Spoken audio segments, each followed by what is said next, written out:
Welcome. In front of me is an OUKITEL OT11, and today I'll show you how you can put this device into Fastboot mode. So to get started, you will want to hold your power button,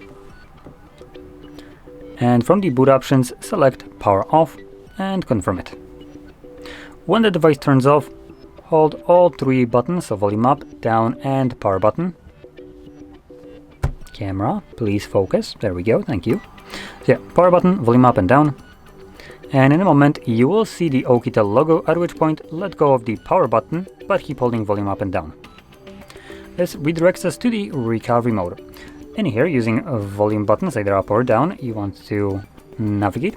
And obviously because of that you want to select, enter Fastboot mode, confirm it with the power button. And there we go, that's our Fastboot mode. Just like before, you can use volume buttons in here as well to navigate, and power button to confirm. And going over the options, we have Reboot, System Now, which takes us back to Android. We have Recovery Mode, which takes us back to the previous page. Reboot to Bootloader, which takes us to Fastboot Mode.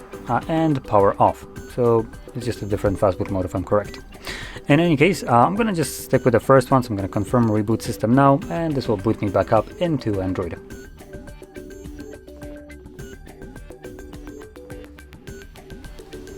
And there we go. So, if you found this very helpful, don't forget to hit like, subscribe, and thanks for watching.